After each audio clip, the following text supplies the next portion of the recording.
Halo teman-teman, jumpa kembali dengan saya Budi Taftazani. Kali ini saya akan membahas tentang overthinking. Ya, dia adalah sebuah pola ya. Jadi pola berpikir, dia juga disebut sebagai habit dan penyebabnya banyak. Penyebabnya banyak dan barangkali hal yang paling penting dari overthinking ini adalah dia berasal atau berakar dari kecemasan, ya. Kemudian dari kekhawatiran yang berlebihan. Namun sebelum saya lanjutkan, perlu diketahui dan barangkali ini adalah sebuah hal yang umum saja ya, sebagai sebuah pengetahuan bahwa yang namanya kekhawatiran itu adalah sesuatu yang wajar. Yaitu adalah dorongan manusia, seperti sensor, berarti ada sesuatu ancaman, ada sesuatu yang memang harus diselesaikan. Pada tingkat yang wajar itu menjadi tidak masalah. Namun masalah muncul pada saat kekhawatiran itu terus-terusan terjadi dan tidak bisa kita hentikan, apalagi ketika kekhawatiran itu tidak berbasis pada satu ancaman yang jelas ya, atau sesuatu yang pasti, tidak berbasis pada fakta. Nah, itu bisa terjadi. Nah, itu barangkali sebagai sumber dari munculnya overthinking tadi. Ada beberapa hal yang menyebabkan kenapa seseorang mengalami kebiasaan atau pola berpikir yang overthinking tadi. Ada banyak, hanya beberapa hal yang paling sering terjadi ya, saya akan sebutkan di sini. Pertama, penyebab dari overthinking adalah harapan atau ekspektasi sosial yang dianggap berlebihan gitu ya.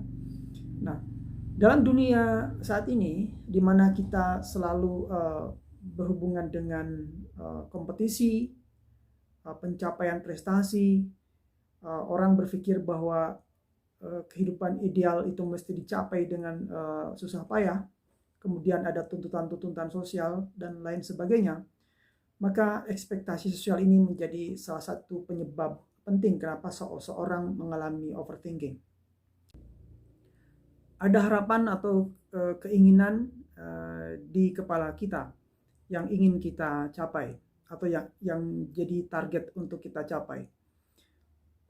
Dan seringkali image ideal itu ya, yang akan kita capai itu sesungguhnya lebih banyak dipengaruhi oleh faktor lingkungan atau di luar diri kita. Betapa tidak bahwa kita seringkali dibombardir oleh image tentang kesuksesan, tentang keberhasilan material, tentang kekayaan, tentang kesuksesan dan seterusnya. Dan kemudian pada saat image itu muncul di kepala, kemudian seseorang membandingkan dengan keadaan dirinya saat ini. Dan dari situlah kemudian muncul seolah-olah seperti gap ya. Dia mencoba mengcompare, membandingkan dirinya dengan posisi, dengan keadaan orang lain, termasuk dengan keadaan material yang bisa dilihat secara langsung.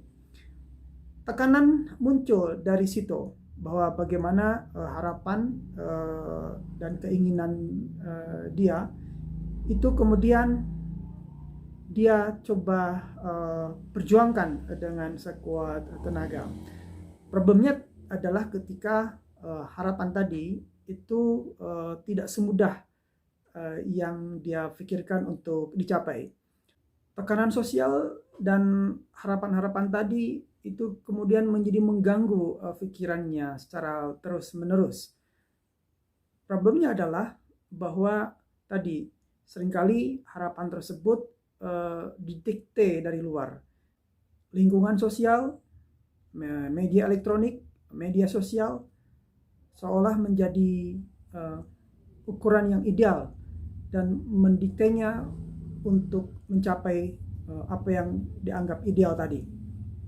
Dan pada saat seseorang membandingkan dirinya dengan orang lain, kemudian dia memiliki persepsi bahwa keadaan orang lain itu jauh untuk dia jangkau, maka kemudian muncul implikasi bahwa dirinya merasa tidak mampu dan juga memiliki kepercayaan diri yang rendah pada akhirnya karena pembandingnya terlalu jauh.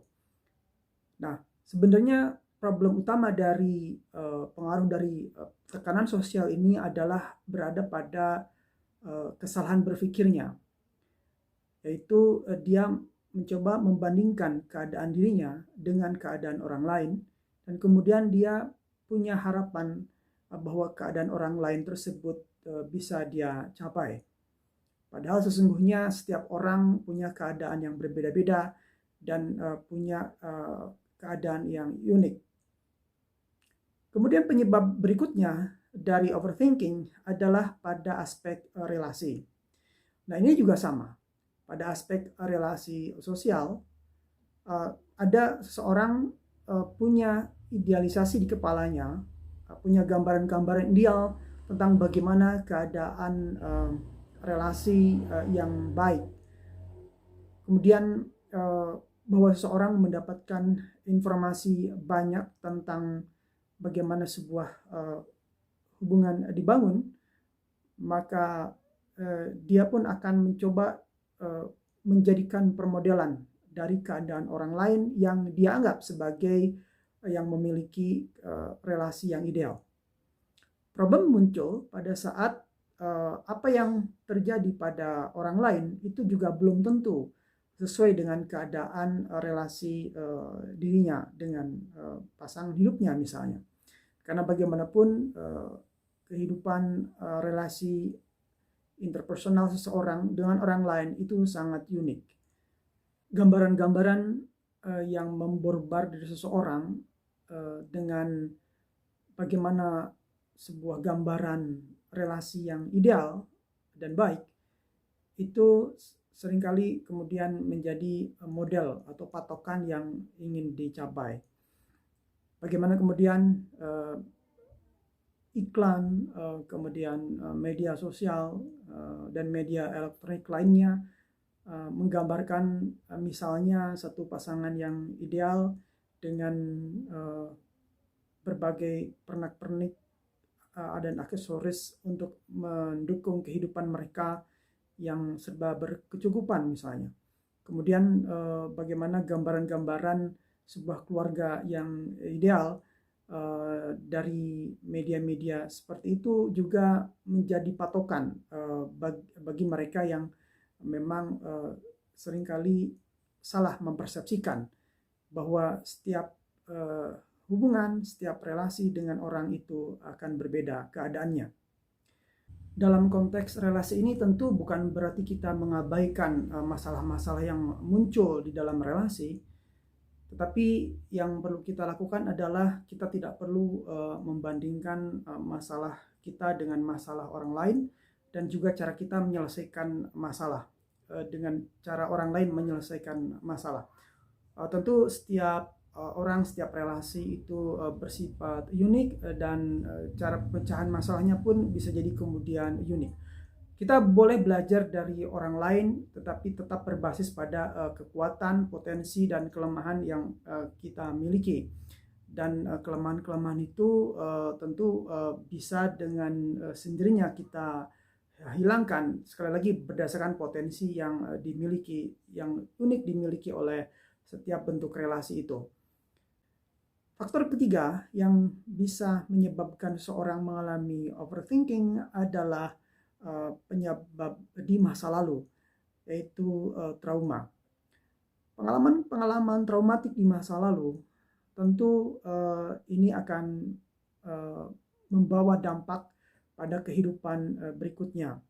Misalnya seorang anak yang diperlakukan kekerasan oleh anggota keluarganya, maka kemudian pada masa dewasa dia akan selalu menghubungkan kehidupannya saat ini dengan pengalamannya di masa lalu. Nah, ini menjadi overthinking pada saat dia mengalami hal yang hampir serupa, tapi sebenarnya keadaannya berbeda. Orang dengan overthinking karena trauma seringkali menanggapi keadaan sekarang saat ini dan keadaan di masa depan itu dengan kacamata traumanya di masa lalu. Misalnya seorang anak yang mengalami kekerasan oleh orang tua atau di rumah, maka ketika dia besar, dia akan menanggapi situasi saat ini dan masa depannya dengan kacamata di masa lalunya, sehingga misalnya dia punya hambatan interaksi dengan orang lain yang dipenuhi dengan ketakutan, kekhawatiran, atau bahkan agresivitas. Itu yang menyebabkan kemudian seseorang dengan trauma selalu berpikir bahwa apa yang terjadi hari ini itu related atau berkaitan dengan masa lalu. Maka kemudian itu akan menjadi problem dalam tugas-tugas kehidupannya, dalam menjalani tugas-tugas kehidupannya. Nah, maka ini menjadi sangat penting untuk dilakukan penanganan. Kemudian penyebab overthinking yang keempat itu adalah adiksi sosial media. Nah, adiksi sosial media ini menjadi sangat faktor yang memberi kontribusi pada overthinking. Sekali lagi karena ada proses di mana seseorang membandingkan keadaan dirinya dengan keadaan orang lain. Nah, disitulah distorsi persepsinya. Apa yang terlihat ideal yang ditampilkan di media sosial atau di media internet, maka kemudian itu menjadi sesuatu yang ingin dicapai oleh seseorang. Bagaimana penampilan yang baik secara fisik, keadaan material yang berlimpah, atau keadaan yang terlihat membahagiakan, semuanya menjadi seolah bisa dicapai oleh seseorang yang menggambarkan bahwa apa yang ada pada orang lain bisa dia capai. Letak distorsi inilah yang kemudian terjadi ya pada saat memang pada faktanya keadaan dirinya sungguh berbeda dengan keadaan orang lain tersebut. Sehingga muncullah tekanan, harapan yang terus dia kejar, sementara keadaannya jauh berbeda. Nah, ini akan memunculkan kecemasan dan kegelisahan yang terus-menerus, sehingga seseorang mengalami overthinking karena dia berpikir bahwa apa yang disajikan di media sosial tadi itu adalah patokan ideal yang akan dia capai. Itu adalah beberapa hal atau beberapa faktor penyebab yang secara umum muncul kenapa seseorang mengalami overthinking. Dari apa yang saya jelaskan, barangkali hal yang paling penting yang bisa diulas di sini adalah penyebab yang paling kentara sebenarnya adalah pada distorsi pikiran atau pada distorsi persepsi bahwa apa yang terjadi pada diri kita itu disamaratakan dengan apa yang terjadi pada orang lain, atau juga sebaliknya apa yang terjadi pada diri orang lain itu bisa terjadi pada diri kita. Nah, maka kemudian ini mesti diselesaikan distorsi kognitif seperti ini, karena tentu ini akan bisa mengganggu. Itu barangkali ulasan dari saya, beberapa faktor yang dianggap paling utama. Ada faktor lain, tapi ini dalam 4 faktor ini adalah faktor yang utama penyebab orang mengalami overthinking. Tadi adalah ekspektasi sosial, kemudian ada relasi sosial, ada trauma, dan media sosial. Mudah-mudahan ini bermanfaat. Silahkan kalau ini bermanfaat, subscribe dan share. Terima kasih sudah menonton. Sampai jumpa di channel Budi Taftazani.